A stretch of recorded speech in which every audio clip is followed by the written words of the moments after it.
Yo! Hey guys, my name is Kirsten Grant and I'm a junior at Franciscan University of Steubenville. I'm just going to chat with you all tonight a little bit about the Marian virtue of blind obedience.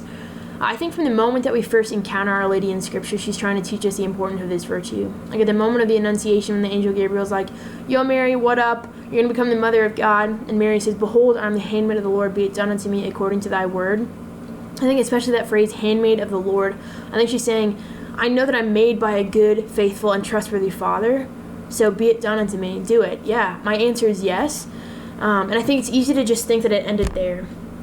But Mary made a series of yeses after that. She kept answering yes. She not only said, I believe that the Lord is going to somehow make me the mother of God, as impossible as that sounds, but I also believe that he's going to make it known to St. Joseph that I was not unfaithful to him. I believe that he's going to save me from the attack and the condemnation of the people that might live around me. I believe that he's going to provide for me in all of these different areas of my life. Like, yes, yes, yes.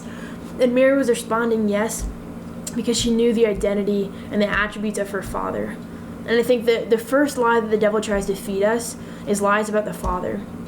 Because he knows that if we get the identity of the Father wrong, then we get our own identity wrong. So I think in my own life, I went to a Steubenville conference my sophomore year of high school, and I made the big yes. I was like, yeah, I'm going to do this. I'm going to change my life. This is going to be beautiful. And then shortly after that, all the lies about who my Father was crept in. Are you sure he's faithful? Are you sure that he actually wants what's best for you? Like, all of those things are constantly crowding in our minds. Because if we say, well, I'm not really sure of that, then our answer is no whenever the Lord asks us other things. Like, we're not going to say, I believe that you can do this. Especially in my own life, like, when I was in high school, I was all about relationships because I so desperately wanted to be loved, which is a totally good desire. But I was going about it in entirely the wrong way. Where the Lord was standing there and saying, like, do you believe that I can do this for you?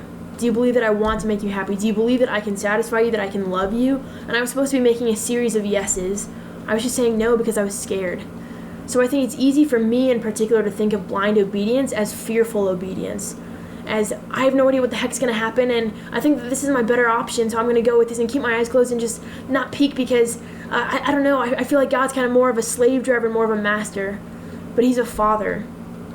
And the difference between my understanding of obedience when I was in high school and Mary's understanding of obedience was that Mary's eyes were closed out of trust. She didn't have to have her eyes open to try and like point out all of the areas where she thought things needed to go differently.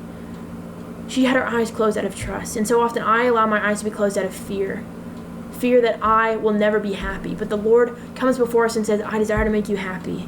But you have to trust me. You have to believe that I'm a good, faithful, and trustworthy Father. So allow Mary to teach you that today. Just dive into that understanding, and I'll be praying for each one of you.